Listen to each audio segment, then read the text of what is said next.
This is Lena, my fellow Canadian, Lena Serghides, who's going to speak.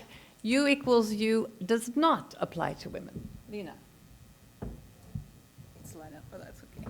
Lena, sorry. Lena, yeah. All right.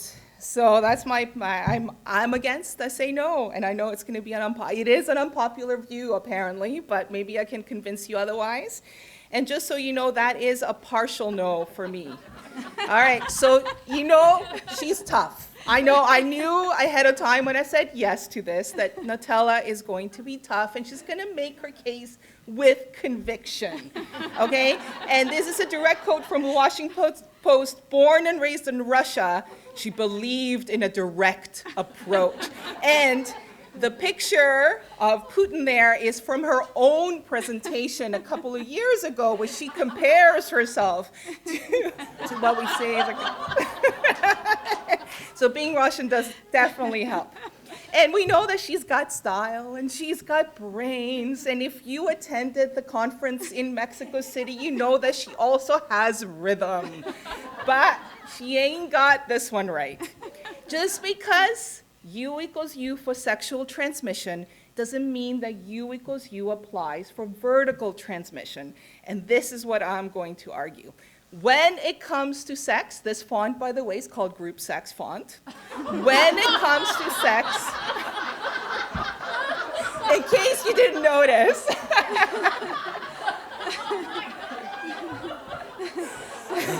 I had to special download it, but it was worth it for you guys.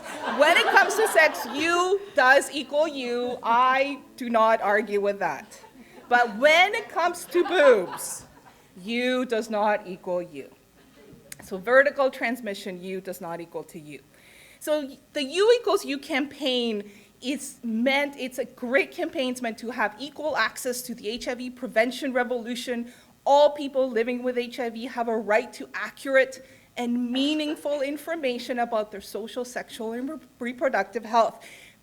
Accurate and meaningful are the key words there. So what does U equals U mean? This is from the CASO resource. U equals U in the simplest terms means that someone living with HIV is determined to be undetectable based on the laboratory results, then the virus is not transmittable through sexual activity. Evidence is clear that a person who is on antiretroviral therapy and has sustained an undetectable viral load for at least 6 months, they cannot transmit the virus through any sexual activity. But in the same resource, we have this in the forward. We have known for some time now that women who are in antiretroviral therapy and have undetectable viral loads can, if they wish, safely conceive, carry to term, deliver, and breastfeed their babies free of anxiety. Yes, anxiety is reduced with antiretroviral therapy, but does this kind of statement belong in a U equals U campaign? Is that really true? Well, let's see a transmission. If you are not on antiretroviral therapy, then receptive vaginal intercourse has a risk of 1 in 1,000 of having transmission, 0.1%. Insertive vaginal intercourse, 1 in 1,250, 0.08%. You may see these numbers are actually quite small. Receptive anal, about 1.1, insertive anal, 0.17, oral sex is insignificant, sharing needles, 0.67%. These are all small numbers, and this is with no antiretroviral therapy. We would not call those U equals U. So vertical transmission risk. There's no meds.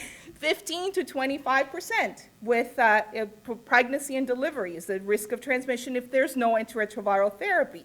During breastfeeding, 5 to 20%.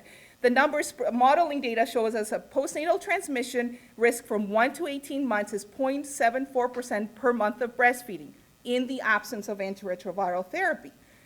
With antiretroviral therapy, we can get sexual transmission down to 0, okay? Where are we with vertical transmission? Well, we can get transmission risk during pregnancy and delivery to less than 1%. This is data from the French perinatal cohort. You saw it earlier this morning. It was 0.2% before conception if you started ART. In the first trimester, 0.4. In the second trimester, 0.9. In the third, 2.2. And it was 0% if women had undetectable viral load from before conception.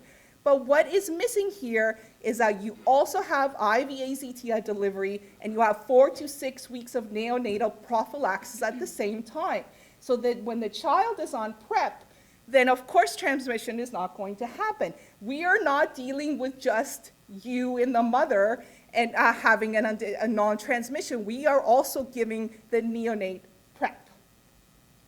How about in breastfeeding? Well, we can get it down to less than 1% with ART, but again, not zero. As I said, the number's 0.74 transmission per month if you don't have ART, so that's about 4.5 for 6 months, 9% for 12 months of breastfeeding using those numbers. Well, with effective ART, yes, we can get it down to less than 1%. Best trial out there is the PROMISE trial. Best case scenario, we got it down to 0.3% with 6 months of breastfeeding, 0.7% with 12 months. But importantly, there were 2 transmissions where the mother had an undetectable viral load prior to transmission. I don't know how many are scientists in the room, lots of scientists in the room. It's easy to prove your null hypothesis is wrong if you've got a transmission that's happened when there was an undetectable viral load. This 2 women out there shows that a U doesn't equal U. Why doesn't that happen? Well, we know that we have HIV RNA, which is your viral load when you measure it, so cell-free virus, but we also have cell-associated virus. ART can eliminate cell-free virus, but ART cannot eliminate cell-associated virus. And we know that ART in breast milk reduces cell-free viral load, but it does not reduce cell-associated viral load. We know that there's lots of cells in milk. We know that there's higher numbers of cells in the first 4 to 6 weeks. And we know that each log increase of cell-associated HIV increases your risk of transmission by almost 2.5%. But if there's a log increase in the cell-free virus, it's only 1.5% increase. So it's almost twice as bad if you have an increase in cell-associated viral load. And it's different. Like Natella even mentioned, sex and breast milk are 2 different things. You've got a little bit of sperm, but you've got a lot of milk that goes from the mother to the baby. Oh, okay, and I'm going to take some time too. And we have. Take it off her then if you do. Sorry, I'll go quickly. And the infant is more susceptible to cell-free and cell-associated virus. We know that cell-free virus can infect the mouth and the gut. We know that cell-associated virus can transfer from mother cells to the baby cells. And we know that the infant gut is especially susceptible to this cell-to-cell transmission because it has holes in it to encourage microchimerism. I'm going to skip this since actually Natella did make those arguments about poor postnatal adherence and mastitis increasing viral load.